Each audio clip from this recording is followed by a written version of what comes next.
بسم الله الرحمن الرحيم الحمد لله والصلاة والسلام على رسول الله وهرينتي قدوميها دقمدا deegaanka gubadley iyo konsolka la socdo dhammaan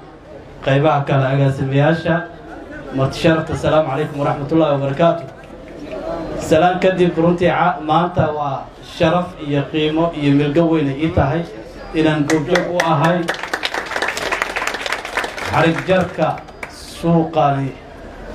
casriga ah oo runtii si qurux badan oo wanaagsan loo dhisay oo aan rajaynayo reer gubadley inay ka faa'iideysan doonaan waxaan rabaa inaan marka hore u mahad celiyo odayaashii guddoomiyaha uu sheegay ee runtii iyagu tadawucay ee bixiyey dhulka laga dhisay suuqan casriga ah mahadiha ka gaadho ajir iyo xasanaad ilaahay ha ka siiyo waxa la sadaqaysto waxa ugu wanaagsan ay sadaqaysteen goob bulshada ay ku intifaaci doonto ay ku ganacsan doonto dhalinyaro shaqo looga abuuri doono dadku isku arki doonaan meel wanaagsan runtii waxaan rajaynaynaa insha allahu tacaala ilaahay inuu miisaan xasanaatin ka yeelo annagana waa xuseynaa mar walba waana abaal marin doonaa hadduu ilaah yidhahdo insha allahu tacaala odayaasha waxaan rabaa sidoo kale inaan u mahad celiyo aan bogaadiyo guddoomiyaha degmada isagu mar walba dhiiran una taagan abaabulka bulshadan aan u jeedno sida qiimaha badan ay isugu duuban yihiin ay uga shaqaynayaan amnigooda ay uga shaqaynayaan horumarka iyo nabadgelyada intaba waxaan rabaa inaan xuso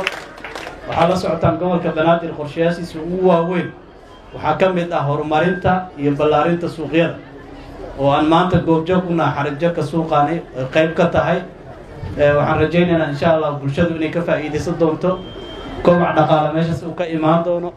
dowladda hoosena dakhli uga soo xaroon doono waa mas-uuliyad laga rabaa bulshada ku dhaqan reer gubadley in ay nadaafadda iyo amniga suuqan ay ilaaliyaan annagana insha allahu tacaala sida kale oo aan shuruucdii iyo qaabkii ugu ganacsan leedeen inaan idinkala shaqayno hadduu ilaah yidhaahdo dowladda hoosena dakhli meeshaas uga soo haruuro si aan horumarka deegaanada iyo degmooyinka gobolka banaadirba aan qayb weyn uga qaadan hadduu ilaah yidhahdo insha allah waxaan rabaa inaan u mahad celiyo GPLG oo ayagu ka soo shaqeeyeen runtii hirgelintii suuqaana lahay dowladda hoose iyagoo iska kaashadeen si gaara waxaan ugu mahad celinaa agaasimo dalxa agaasimaha qorsheynta oo runtii isagoo isku xidhkii iyo ka shaqayntii lahaa guddoomiyaha degmada iyo konsolkiisa runtii aaday u mahadsan yihiin dadka deegaankana aadaan ugu mahad celinaa siday isugu duuban yihiin sida ay danta guud uga shaqaynayaan mar labaad iyo mar saddexaad waa mahadsantihiin reer gubadley aadaan ugu mahad celinayaa sanadkan guulo badana gaarteen oo aad ka soo bilaawdeen inaad sportskii gobolka banaadir ku guulaysataan xarunta degmada inaad dhisataan waxbarashadii iyo MCH-yadii wixii looga baahnaay halbeegyadii degmo looga baahnaay oo dhan gubadley maanta waa haysataa maantana suuq casri ah oo ay ku ganacsadaan